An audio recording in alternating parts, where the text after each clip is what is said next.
Bonjour, et ben voilà, nous arrivons à la fin de l'année liturgique.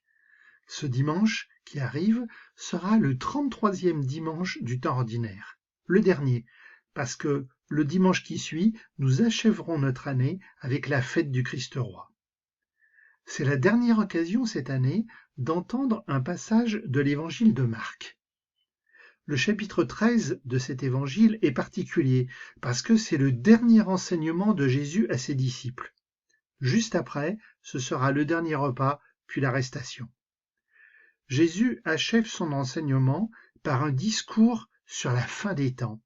Nous allons en lire un petit passage. Écoute. En ce temps-là, Jésus parlait à ses disciples de sa venue. En ces jours-là, après une grande détresse, le soleil s'obscurcira et la lune ne donnera plus sa clarté. Les étoiles tomberont du ciel et les puissances célestes seront ébranlées.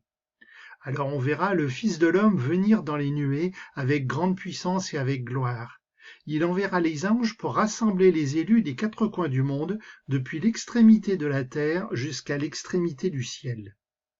Laissez-vous instruire par la comparaison du figuier. Dès que ses branches deviennent tendres et que sortent les feuilles, vous savez que l'été est proche.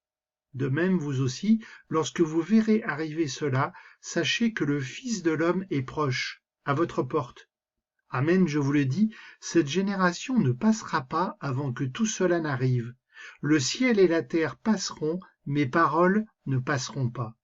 Quant à ce jour et à cette heure-là, nul ne les connaît, pas même les anges dans le ciel, pas même le Fils, mais seulement le Père. Ouh là là, pas simple ce discours de Jésus, hein. Le style, les expressions qu'il emploie correspondent à ce que l'on appelle une apocalypse. Dans notre vocabulaire habituel, cela nous évoque la fin du monde. Et c'est bien ce que Jésus semble dire. Mais en fait, le mot apocalypse veut dire en grec la révélation, le dévoilement. Pour prendre une image, c'est comme quand tu écartes le rideau qui est devant ta fenêtre et tu vois net le jardin ou la rue qui est de l'autre côté de la vitre. Dans ce premier paragraphe, Jésus fait en fait le lien avec le Premier Testament, car ces paroles correspondent à des citations de différents prophètes, Isaïe, Ézéchiel, Esdras. Il ne faut pas s'affoler plus que cela. Ces images terribles, c'est une manière de dire que le monde sera profondément transformé à la fin des temps. C'est en quelque sorte une nouvelle création qui nous est expliquée. Alors le paradoxe, c'est que Jésus nous dit que cela arrivera très rapidement. Une génération, c'est environ 20 ans, donc c'est là tout de suite. Oui, mais le problème, c'est que nous qui vivons 2000 ans plus tard, nous savons bien que cela n'est pas encore arrivé. Et en même temps, Jésus dit que personne ne sait quand cela va arriver, si ce n'est Dieu le Père. Alors il faudrait savoir, Jésus, ça arrive rapidement ou pas? Moi je pense que ce que Jésus veut nous dire, c'est que c'est les deux à la fois. La venue de Jésus, elle s'est déjà faite, mais elle doit se faire encore. La venue de Jésus dans la gloire, ça a déjà commencé à la résurrection. Et c'est pour cela que Jésus dit qu'il ne se passera pas une génération, parce qu'en fait, ça va être quelques jours après ces paroles que Jésus dit à ses disciples. Mais en même temps, Jésus doit aussi venir à la fin des temps.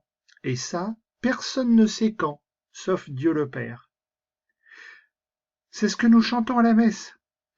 Juste après que le prêtre nous a montré le pain et le vin, nous disons, nous annonçons ta mort, Seigneur Jésus, nous proclamons ta résurrection, nous attendons ta venue dans la gloire. Jésus déjà venu par sa résurrection, encore à venir à la fin des temps. Un peu compliqué tout ça? Oui, je te l'accorde. Mais, comme je le dis souvent, on a toute notre vie pour réfléchir à tout ça. Et est-ce qu'il faut être inquiet? Même pas, nous dit Jésus. Comme souvent, il prend une image de la campagne. Le figuier, qui est tout nu pendant l'hiver parce que ses feuilles sont tombées. Lorsque les bourgeons éclosent, que les nouvelles feuilles poussent, c'est le printemps. L'été est bientôt là. Cette image du figuier n'est pas innocente, parce que dans la tradition de la Bible, le figuier, c'est le symbole de la connaissance vraie. Alors ce que Jésus veut nous dire, c'est que c'est à nous d'être attentifs à la pousse des feuilles, parce que c'est déjà là, mais pas encore, c'est à venir. Dans ma vie, autour de moi, dans mes relations avec les autres, dans mes gestes et mes actions, qu'est-ce qui est signe que les feuilles poussent? Qu'est-ce qui est signe que Jésus vient? Parce que c'est cela notre vie de disciple, être attentif aux signes de la présence de Jésus avec nous. Comme disait un chant du caté que tu connais peut-être, allons à la rencontre du Seigneur.